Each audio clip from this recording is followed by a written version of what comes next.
여러분 안녕하십니까? 뉴스투데이 강원입니다. 22대 국회의원 선거가 바로 내일로 다가왔습니다.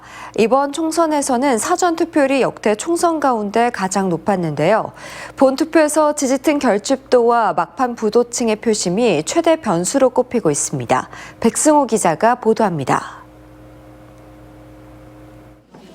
국회의원 선거에서 사전투표가 도입된 건 8년 전인 20대 총선부터입니다. 당시 13.36%를 기록했던 강원도 사전투표율은 21대 총선에서 28.75%로 올랐고 이번엔 32.64%로 사상 처음 30%를 돌파했습니다. 국가가 잘 돼야죠. 정상적인 국가를 위해서 빨리 투표하고 싶었습니다. 이처럼 사전투표율이 높자 도내 여야 정당들이 서로 다른 해석을 내놨습니다. 더불어민주당 강원도당은 역대 총선에서 민주당 후보들이 사전투표에서 더 많이 표를 얻었다고 자신했습니다. 사전투표는 비교적 젊은 층들이 많이 참여하는 데다 이번 선거가 무능한 윤석열 정권을 투표로 심판해야 한다는 여론이 높았던 만큼 민주당 지지층이 결집했다고 평가했습니다. 윤석열 정부에 대한 실정에 대한 강원도민들의 분노의 투표가 투표율을 높이 올린 거라고 그렇게 보고 있습니다. 그러면서 이번 총선에서 강원도 8석 가운데 과반 승리가 가능할 것으로 내다봤습니다. 국민의힘은 중앙당 차원의 대대적인 사전투표 동료가 있었고 강원도 8명 후보들도 모두 사전투표했다며 이런 홍보가 보수층을 투표장으로 이끌었다고 평가했습니다. 특히 이번 선거부터 수검표가 도입돼 사전투표에 대한 불신이 많이 해소됐다고 판단했습니다. 보수층 결집이 확인됐다고 보고 있습니다. 유권자의 거대 야당의 횡포를 막겠다는 표심이 반영된 것이라고 보고 있습니다. 국민의힘은 강원도 7개 선거구를 우세로 판단했고 나머지 한 곳은 접전지로 분류했습니다. 선거일이 이제 얼마 남지 않았습니다. 막판 부동층의 표심과 선거 당일 지지층의 결집도가 최대의 변수로 꼽힙니다. 지난주 보도된 여론조사에서 지지 후보를 결정하지 않았다고 응답한 부동층은 도내 8개 선거구에서 최소 7.3%, 최대 12%로 조사됐습니다. 특히 오차범위 내 접전이 벌어진 원주갑 선거구에서는 부동층이 12%에 달해 이들의 선택에 따라 당락이 좌우될 수 있습니다. 또 이번 총선 의미로 정부 지원론을 선택한 도민이 50.4%, 정부 견제론을 선택한 도민은 42.2%로 오차범위 안에서 팽팽했습니다. 이에 따라 4월 10일 본선거에서 어느 쪽이 더 결집돼 투표하느냐가 승패를 가를 최대 변수로 보입니다. MBC 뉴스 백소입니다. 격전지 춘천 선거구의 총선 구도를 살펴보겠습니다. 춘천은 정통적으로 보수정당 우위였다가 4년 전 처음 뒤집혔는데요. 최근 4번의 총선의 개표 결과를 통해 최대 격전지는 어디였는지, 역대 캐스팅 보트를 가졌던 읍면동은 어딘지 살펴봤습니다. 김도균 기자입니다. 춘천이 단일 선거구였던 18대 총선부터 20대 총선까지 춘천 유권자들은 3번 연속 모두 보수정당 후보를 선택했습니다. 18대 총선에서는 한나라당 허천 후보가, 19대 총선과 20대 총선에서는 새누리당 김진태 후보가 진보정당 후보를 누르고 국회의원이 됐습니다. 4년 전 21대 총선 때는 춘천이 분구가 됐습니다. 춘천 남부 지역을 중심으로 묶인 갑 선거구에서는 민주당 허영 후보가 당시 미래통합당 김진태 후보를 7.4%포인트 격차로 꺾었습니다. 춘천 북부 지역과 화천, 철원, 양구가 묶인 을 선거구에서는 당시 새누리당 한기호 후보가 당선됐지만 동면과 신사우동을 중심으로 춘천에서만큼은 민주당 정만호 후보의 표가 더 많았습니다. 읍면동별 승부도 살펴봤습니다.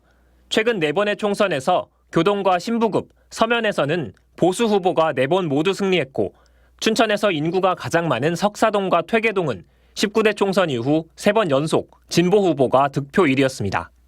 춘천갑 최대 승부처는 후평 1, 2, 3동을 합친 후평동입니다. 갑 선거구 유권자의 20.4%가 있는데 지난 4번의 총선 모두 후평동에서 이긴 후보가 당선됐습니다.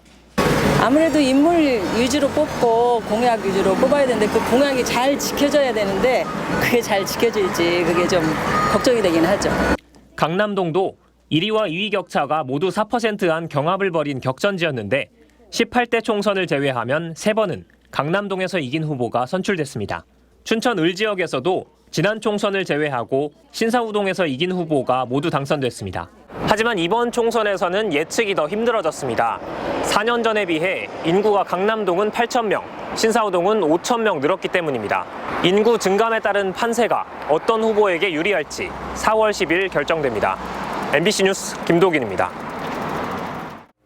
지난 주말 국민의힘 권성동 후보 유세 현장에 김홍규 강릉시장이 모습을 보여 선거 중립 의무 위반 논란이 일고 있습니다. 더불어민주당 김중남 후보 측은 김 시장을 공직선거법 위반 혐의로 선관위에 고발했습니다.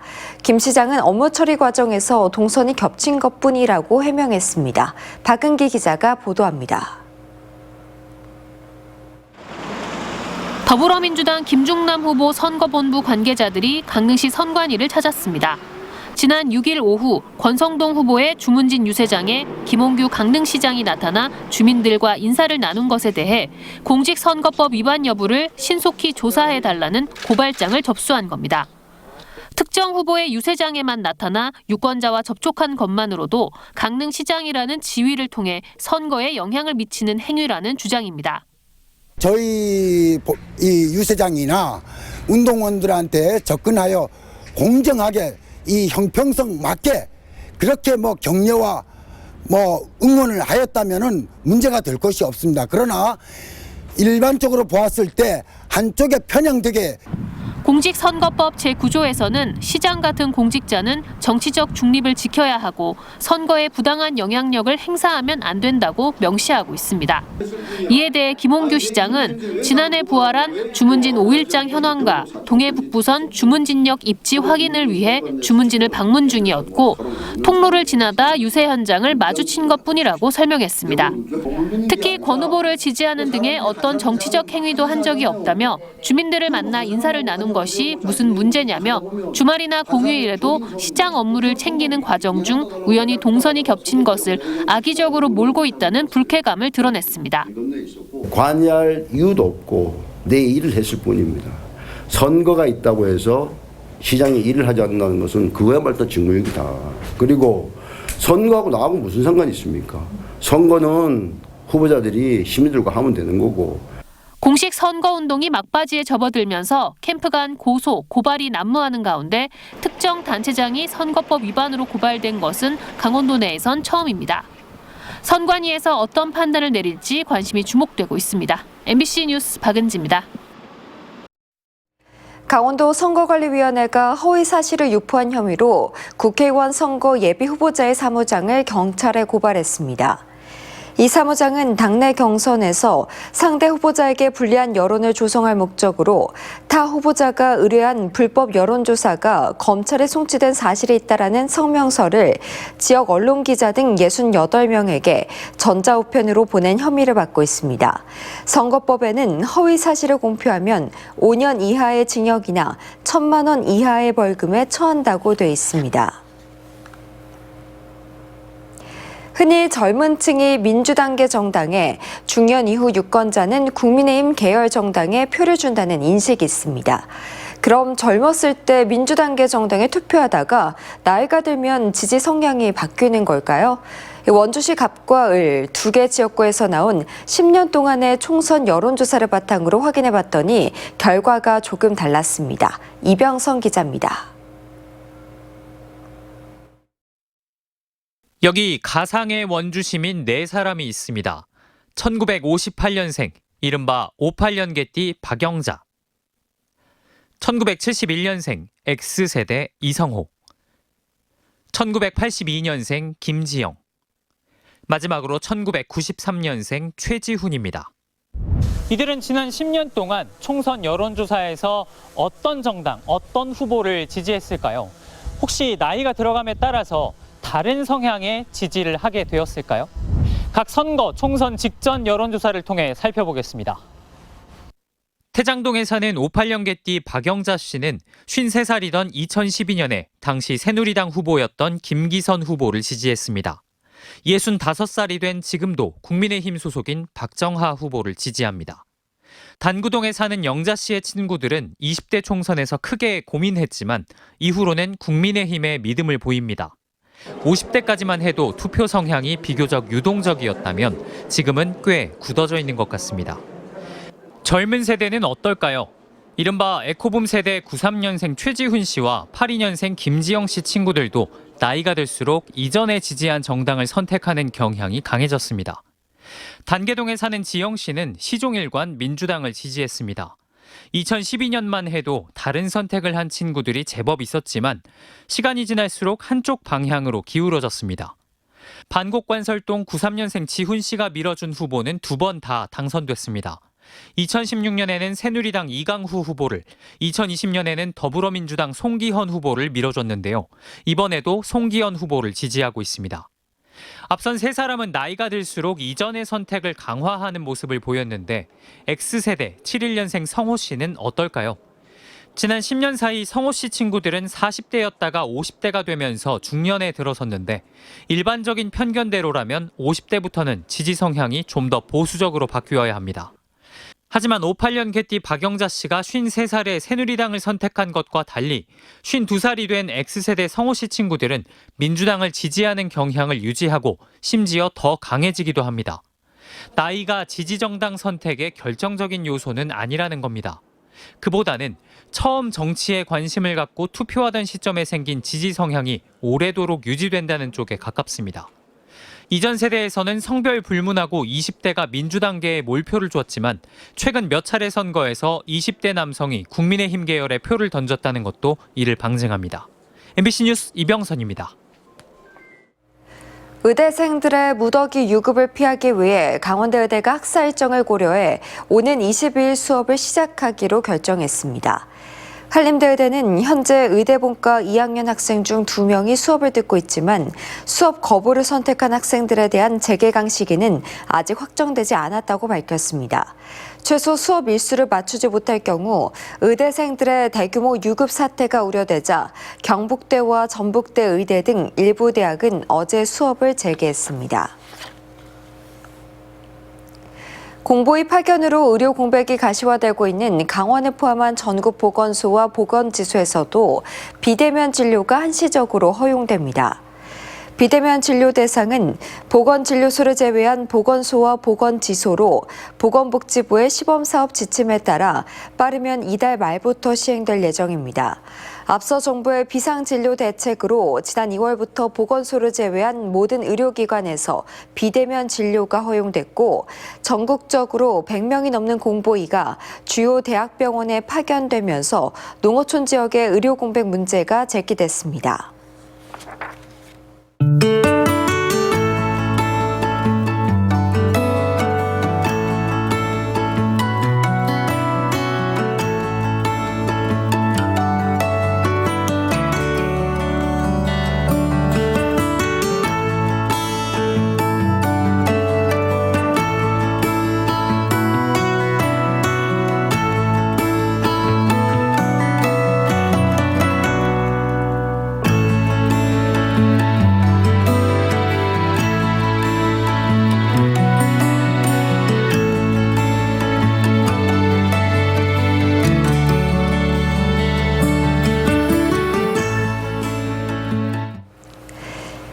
춘천 사막산 케이블카 운행이 어제 중단됐습니다.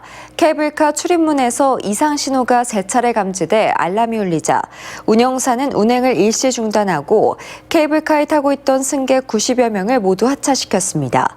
이어 기기 이상 여부와 오류 원인을 파악하고 안전 점검을 마친 뒤 오늘부터 정상 운영할 예정이라고 밝혔습니다. 강릉시가 지난해 강릉 산불이 발생한 지 1년이 지난 이달 모두 135헥타르 산림에 조림과 벌채 작업을 완료했다고 밝혔습니다. 강릉시는 87헥타르에 달하는 면적에 산불 피해를 입은 소나무 등의 벌채를 마치고 산림이나 해안가 48헥타르에는 조림 복구를 위해 해송이나 벚나무를 식재했습니다.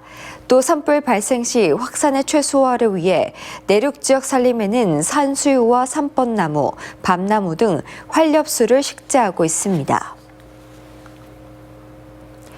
영월 의료원이 기존 1개 병동, 36개 병상에서 운영하던 간호-간병 통합 서비스를 오는 19일부터 2개 병동, 80개 병상으로 확대합니다.